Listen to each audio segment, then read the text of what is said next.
Hi friends, so now we're gonna learn how to build a conditional logic in SQL using the case statement. And we're gonna start with the basics like understanding how they work, the syntax, and how SQL execute the case statement behind the scenes. And after that, I'm gonna show you many use cases for the case statements that I use in my projects. So now let's start with the first question. What is case statement? Case statement, it can allow you to build a conditional logic in your SQL query by evaluating a list of conditions one by one and return a value when the first condition is met. So now let's understand the syntax of the case statements and what this means. Okay, so now let's see the syntax step by step. It starts with the keyword case. This case indicates now we are starting a logic, a conditional logic in SQL. It's like programming languages as you start with the if else. So the if is the keyword of a logic. And the whole logic as well ends with another keyword called end. So once SQL sees the end, so this is the end of the conditional logic. So the case is the start and the end is the end. So now what we're gonna have in between is the conditional logics, right? So the conditional logic starts with the keyword when. Now we are telling SQL we have a condition to be evaluated, and then we're gonna go and specify the conditional logic. So now we have to tell SQL what can happen if this condition is fulfilled. So now we have to use another keyword called then. So now we are telling SQL show these results if the condition is true. So as you can see, it's very simple. It's like the natural language, right? It's like in English. When the condition 1 is met, then show the results. It's very logic, right? And now of course we can go and add a second condition inside our case statements. So we're gonna have the same setup. When condition 2, if this is true, then show the result number 2. We specify the keyword when, then we have a second condition, and if this condition is true, then we tell SQL to show another result. And of course, it's very important to understand in the syntax of that, SQL gonna go and process the conditions from the top to the bottom. So the first most important condition should be at the start. So SQL gonna first check this condition. If it fails and it's not true, then it's gonna go and jump to the second condition. So the order of the conditions is very important in your logic. And now of course we can go and add multiple conditions depend on the logic using the keyword when. And now once we are done defining all the conditions, we can go and specify an else keyword. The else can introduce the default value and it is optional. You can go and skip it. So the value of the else or the default gonna be used only if all the conditions failed. So that means all our conditions are not true and nothing is fulfilled, then SQL gonna go and use the value from the else. So it is the default value that's gonna be used if all conditions are false. So those are the keywords that you must use inside each case statement. So we have case, when, then, and end. Only the else is an optional, so you can go and use it or skip it. So this is the main structure and the syntax of each case statement.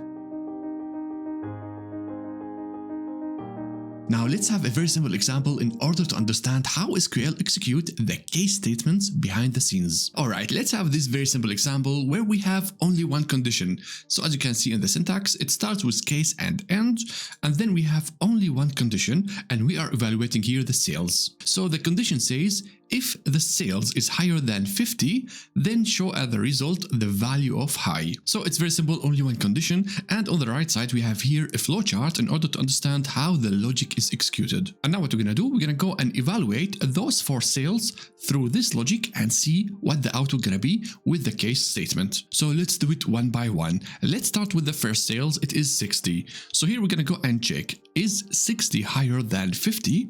Well, yes. That means this sales is meeting this condition and we will get true. And we're gonna get in the output the value of high. So here we're gonna get the value high in the output. So that means the first sales is fulfilling the requirement, the condition, and SQL gonna give us the value from this condition. Alright, so now SQL gonna go to the next value and we're gonna start evaluating the 30. Now we're gonna ask the same question, the same condition, is 30 higher than 50? Well, no. So that means in the output for this condition, we will get false. So we will take the path of the false. Now, if you take the path of the false, we will not get any value, right? So that means the output gonna be a null.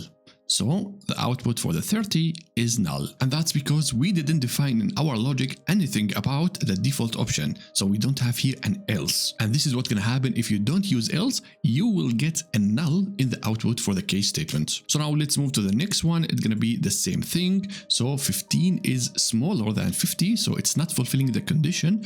And as well, we're going to get a null.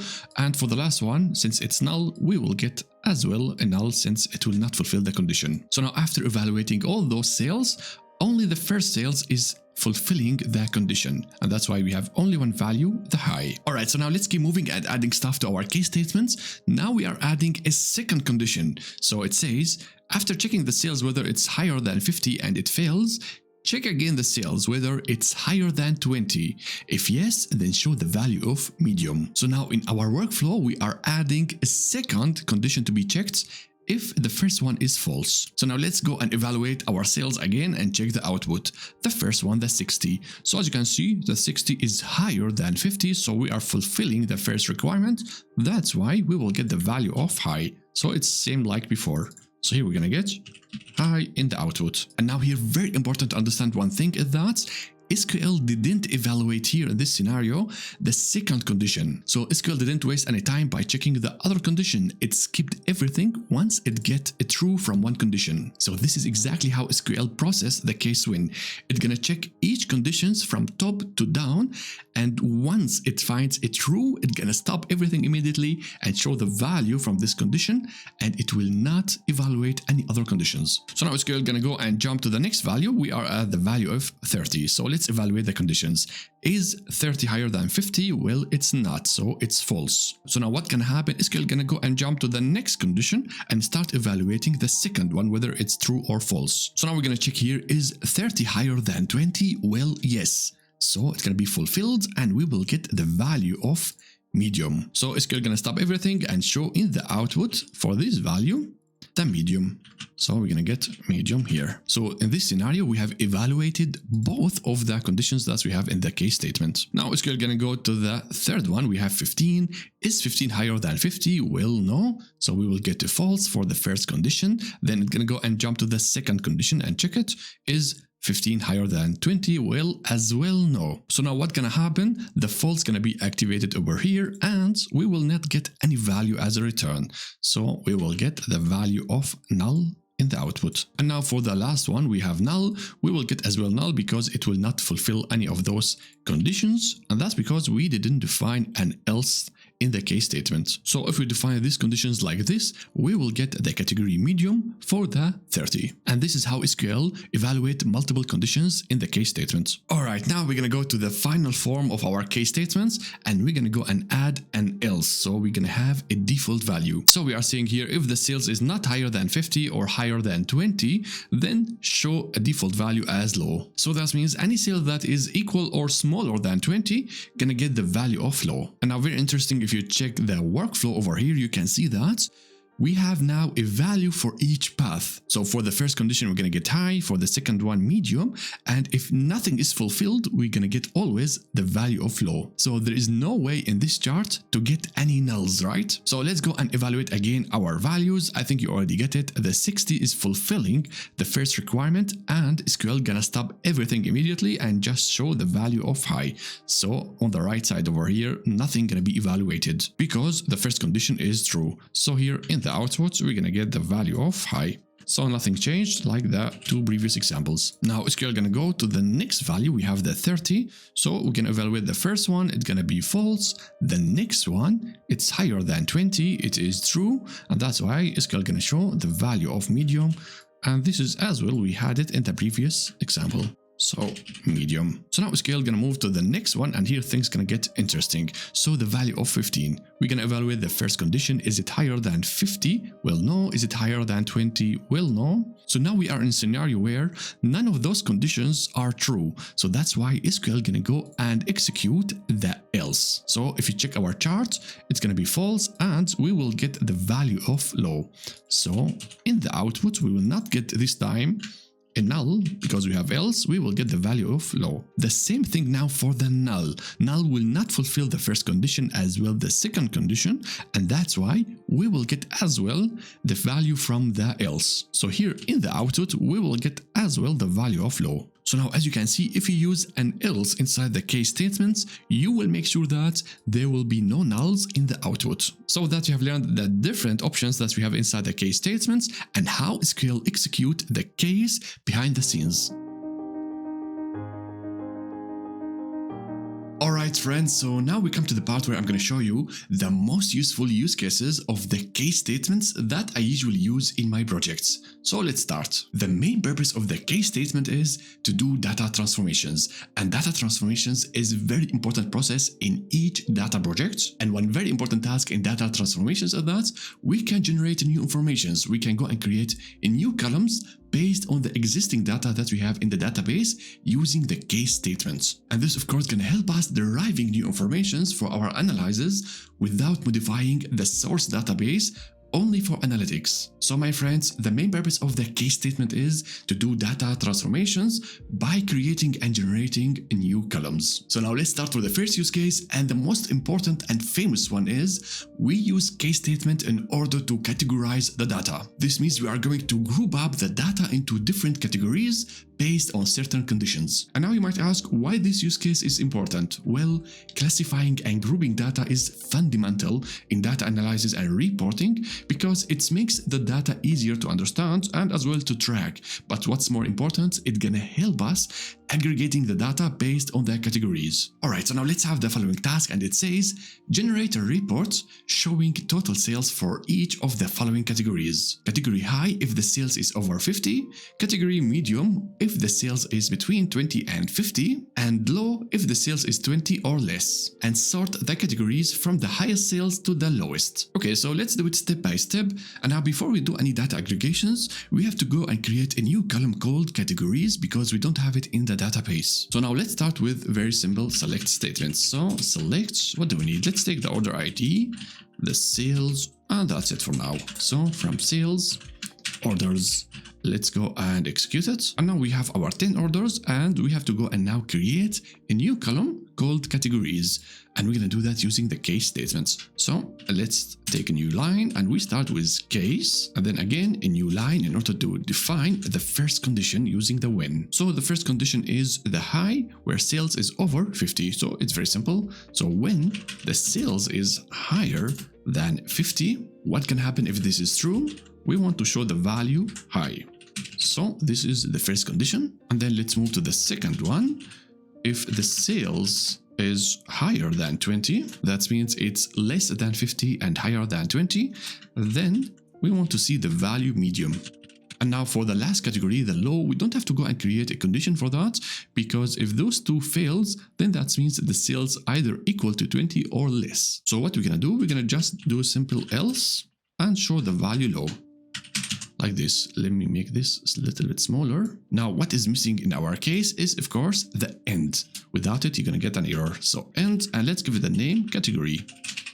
So we are ready, let's go and execute it. So now let's check randomly stuff. So as you can see here, we have the sales of 50, it is low, which is correct. And then we have here 60, it's above 50, and we have the category high. And now if you check the order number 6, we have the order 50, it's medium, because it is not higher than 50. It is between 50 and 20. So now as you can see, we have now classified our orders using the category. Now the next step is that we're gonna go and aggregate the data. So how we're gonna do that? So we will use a subquery. So let's do it like this. We're gonna go and select, and of course we're gonna group up the data by the category. So we're gonna go and select the category, and we need the total sales. That means we're gonna go and use the function sum for the sales, and we're gonna call it total sales. So now we have to nest the queries together. So from, this is our query like this, and then we have to close it and group by. So we are grouping by the category. Okay, so with that, we are now aggregating the sales by the category. It's very simple. Let's go and execute it. So now in the result, we have only 3 categories. We don't have the 10 orders because now we are doing data aggregations. So now the granularity now on the level of category. So now we can see the total sales for the high is 2010, the low we have 65, and the medium we have 105. And of course we are not done yet because in the task it says sort the categories from the highest sales to the lowest. That means we have to go and use an order by statement at the end, and we're going to sort the data by the sales from the highest to the lowest. That means descending. So that's it. Let's go and execute it. And now with that we have our report. Now we are showing the total sales by the categories, and the data is sorted from the highest to the lowest. So the highest category is high, then medium, and then the last one is low. So my friends, as you can see, with the help of the case win, we have created new informations from our data. We have the category, and then we have created insights or report based on this new informations, where we have aggregated our data using this new information. So the use case of categorizing data using case statements is fundamental and very important in each data project. Okay, so now one more thing before we jump to the next use case is that there is one rule to follow if you are using case statements, and that is the data types of the result must be matching. So what this means, if we check again our example over here, we can see that the result of each condition is a string. So as you can see, we have here high, medium, and low, and all of those informations are following the same data type, so it is correct. So now if I go and break this rule, for example, after this then, let's have the value 2. So now we have a number and we have characters. So let's go and execute it. And now of course we're going to get an error because now SQL is trying to convert the value low to an integer, which is incorrect. So the data types of the output of the result must be matching, and that's not only include the value after the then, but also the value after the else, because this value is as well part of the output. So let's have here again medium, and now let's go and change this to, let's say, 1. So let's go and execute it. Again, SQL gonna throw an error because this is an integer number and the others are string characters. So this is the rule of using the case statement. The data types after then and after else must be matching. And if you ask me whether there is restriction about where you can use the case statement in which clauses, you can use it everywhere, in select, in joins, from, where, group by, order by, everywhere. So there are no restrictions and we have only this one rule.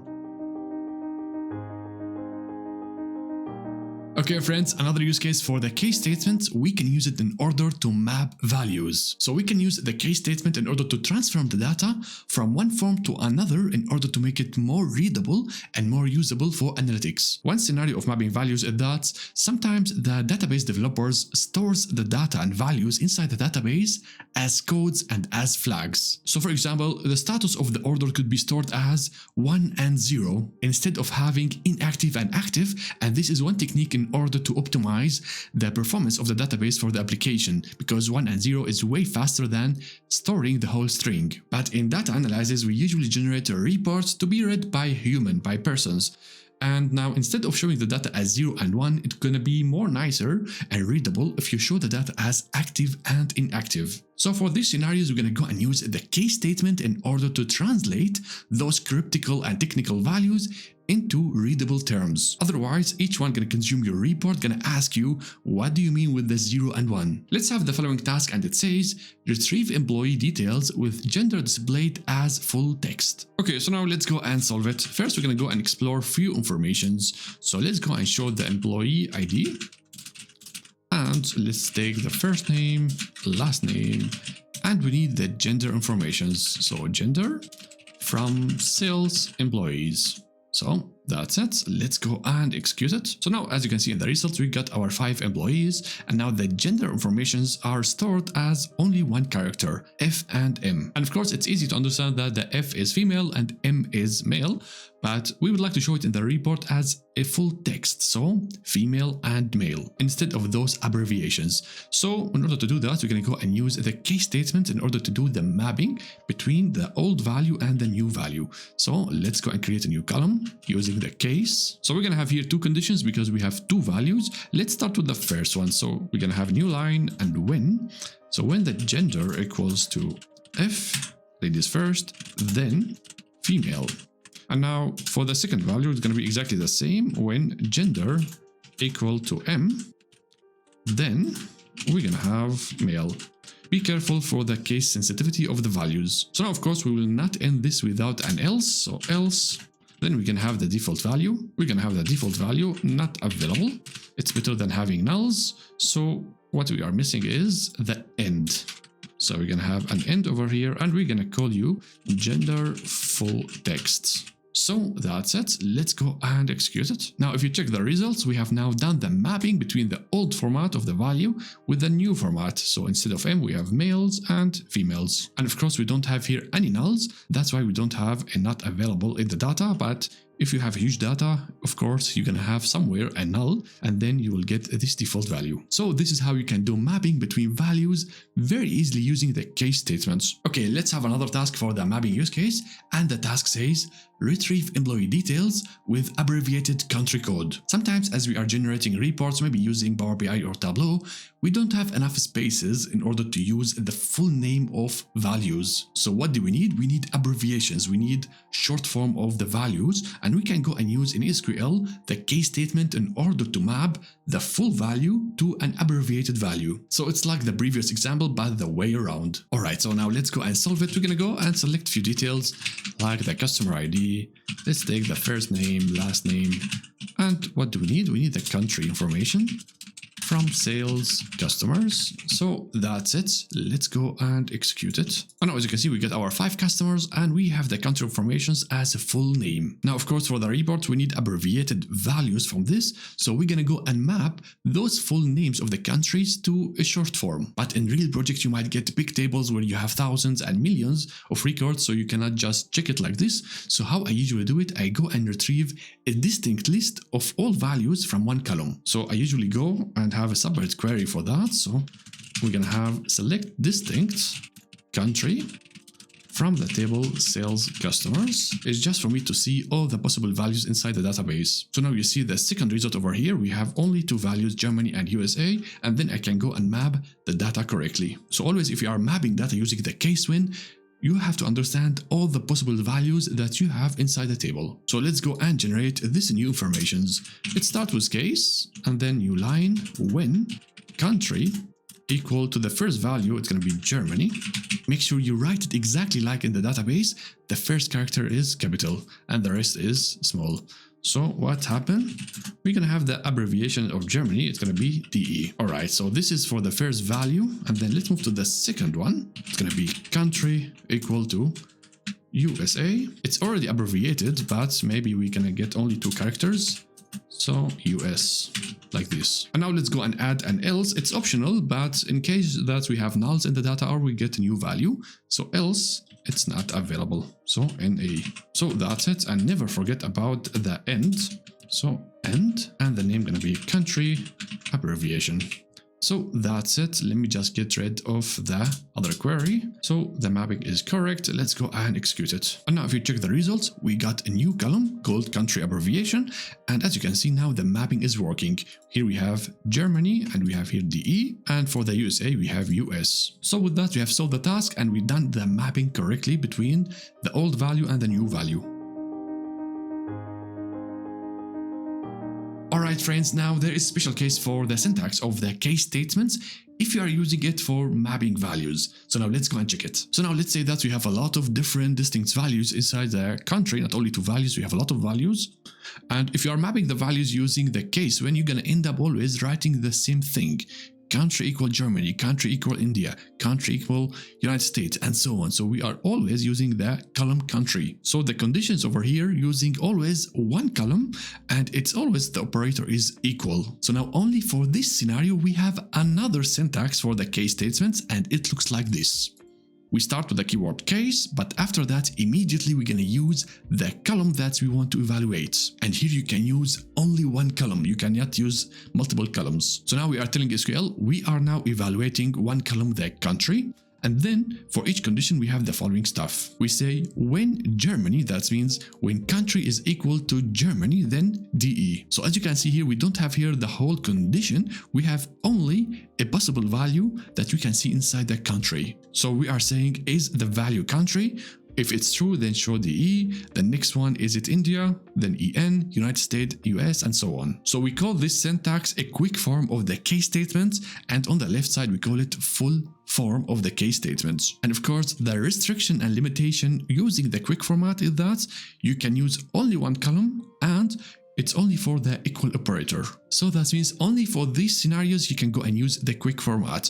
If things get a little bit complicated where you have to mix and make complex logic, you cannot use the quick format. So I would say if you are sure that the logic will not get complicated and you can stay always with the same column, you can go with the quick format, but I would recommend always to go with the full format, because for one simple reason, if you add one small logic, you have to go and rewrite the whole case statements back to the full format in order to add any small logic. But of course, there is nothing wrong using the quick form in order to do the case statements if the logic can stay static. And you are sure we are using only one column and we are just doing mapping, there is no any extra logic. Okay, so now let's try this quick format for the case statement for the previous example. So I will just go and copy everything to a new column.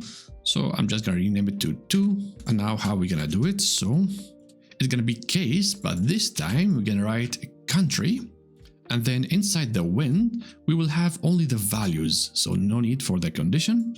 So it's gonna be like this. Let me scroll up. So that's it. As you can see, it's smaller and quicker than writing the whole condition each time. So now let's go and execute this. And as you can see in the result, we're gonna get identical values. So now you know one more trick in the case statement. Alright, moving on to the next use case for the case statements, we can use it in order to handle nulls. Handling nulls means replace a null with a value. And as we learned before with the window aggregate functions, sometimes nulls leads to incorrect calculations and results, which leads to wrong decision making. We're gonna have later a dedicated chapter on how to handle nulls in SQL, but now we're gonna learn how to handle nulls using case statements. So now let's have the following task, and it says, find the average scores of customers and treat nulls as 0. And additionally provide details such as customer ID and the last name. Okay, so now let's solve it step by step. And again, we have here details, and as well we have to do aggregations. That means we have to go and use the window functions. And we don't have to forget that we have to treat the nulls, so we have to handle it. So now let's go and start with very simple select. So select customer ID, we need the last name, and as well we need the scores. So from sales customers, let's go and execute it. So as usual, we have our 5 customers and the scores, and here we have a null. Now we're gonna go and write the window function, but without handling the nulls, just in order to see the differences. So we need the average function. For what? For the scores. Do we have to now partition the data? Well, no, so we're gonna leave it as empty. We need the average score of all customers. So that's it. Let's go and give it a name and then execute it. I think I have here a mistake, so it is a score, not scores. So, and now as you can see, we have the average of 625. And as we learned before, SQL gonna go and summarize all those 4 values and divide it by 4. But our business understands the nulls as 0. Not as missing information. So we have to go and handle the null. Let's go and create a new column for the scores, but this time we're gonna go and use the case statements. It's gonna be very simple. So we're gonna say when the score is null. So in SQL we don't write equal null, we say is null. So with that we are replacing the nulls with 0, right? So now otherwise what can happen? So if it's not null, so we need the score as it is. We should not manipulate anything. So the default value is the score itself if the score is not null. So now let's go and end it, and let's call it score clean.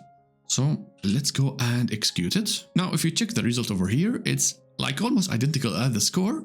So we don't have any new values for the scores, but only the nulls now are 0. And all other values, they are not affected, so we didn't touch it, we didn't transform it at all. So this is what do we mean with handling nulls, replacing nulls with another value. So now in order to finish the task, we have to do the average for the score clean and not for the original score. So how are we gonna do it? Let's go and copy the whole case statements. I'm just gonna do it in another column.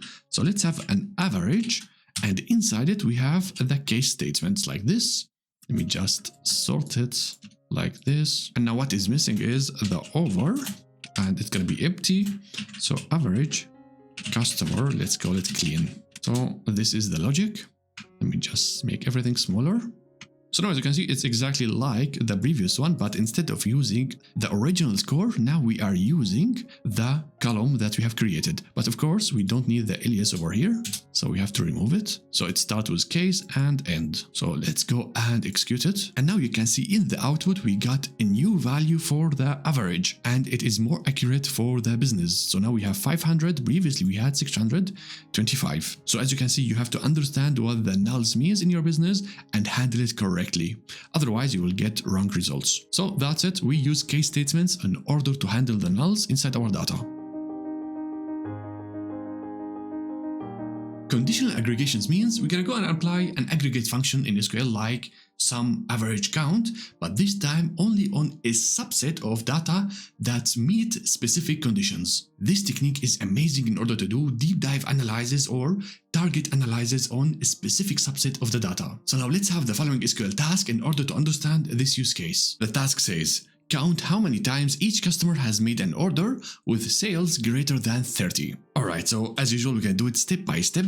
So what do we need? We need the orders. So let's get the order ID, and as well, let's get the customer ID like this, and the sales from sales orders. Let's go and execute it. So now what else I'm gonna do is that I'm gonna go and order the data by customer ID. So let's execute it again. Okay, so now the task sounds easy, but it's a little bit tricky. We have to count the number of orders for each customer where the sales is higher than 30.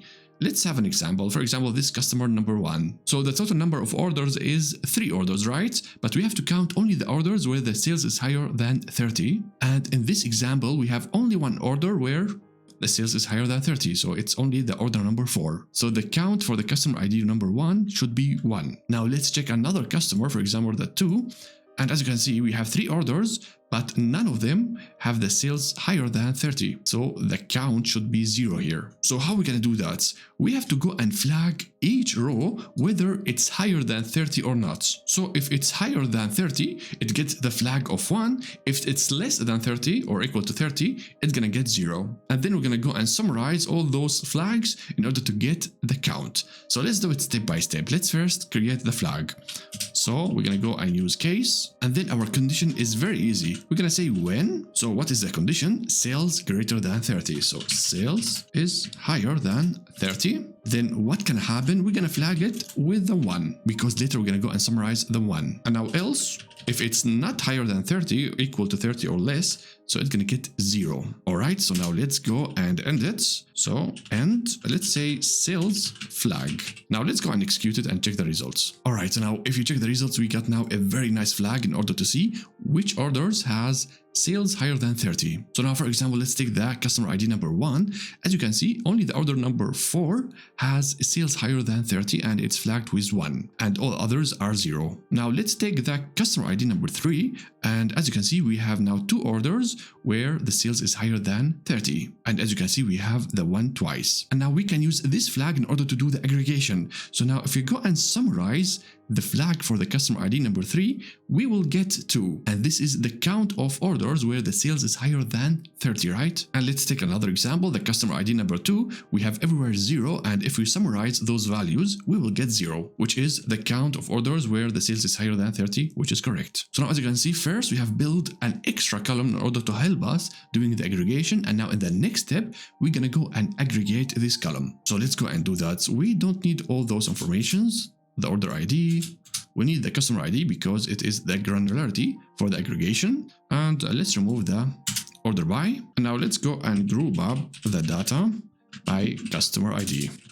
But of course, we need the aggregate function. So how are we gonna do it? We're gonna go and summarize the whole flag. So, and now of course, we're gonna go and rename this since now it is an aggregated column. So we're gonna call it total orders. So now let's go and execute it. So now let's go and check the result. As you can see, now we have our 4 customers, and for the customer ID number 1, we got only 1 order higher than 30. The second one has no orders higher than 30. The third, we have 2 and 1. And with that, we have solved the task. Now I would like to add one more thing to our query in order to see the normal aggregations, not the conditional aggregations. So usually we go and count, for example, the star, in order to get the total orders. And let's rename the previous one to high sales. So let's go and execute it. So we are just now doing aggregations without any conditions, and now we can see how many orders did each customer. So we can see that the customer ID number 1 did order 3 times, but only one order higher than 30. So this is a normal aggregation, and this is a conditional aggregations using the case statements. Alright friends, so now let's do a recap about the case statements. Case statement gonna go and evaluate a list of conditions one by one and return a value once the first condition is met. And if we are talking about the rules of using the case statements, we have only one, where the data types of each condition after the then and else must be matching. And now if we talk about the use cases of the case statements, the main use case is to do data transformations, and especially by creating new columns and deriving new informations. So as we saw, there are amazing use cases for the case statements. For example, we can use it in order to categorize our data. As we learned, we can go and create new groups of data then to be aggregated for our reports. And then we saw another use case is mapping values. We can use the case statement in order to help us mapping the critical technical values that is stored in databases to new values, which is more readable and more friendly to be used. And the next use case that we have learned is handling the nulls. We can use the case statement in order to replace the nulls with value to make our aggregations more accurate. And the last use case that we have learned, and I think the most used one in my project, is doing conditional aggregations, where we can aggregate a subset of data that meets specific conditions in order to do focus and target analysis. Alright, so as you can see, the case statement is very powerful tool in order to create conditional logic, and it's amazing in order to derive and generate new informations for analysis. And now in the next chapter, we're gonna learn all the functions and all the techniques on how to handle nulls in SQL. It's very important to clean up our data before doing any data analysis. If you like this video and you want me to create more content like this, I'm gonna really appreciate it if you support the channel by subscribing, liking, sharing, commenting. All those stuff gonna help the channel with the YouTube algorithm, and as well my content gonna reach the others. So thank you so much for watching, and I will see you in the next tutorial. Bye.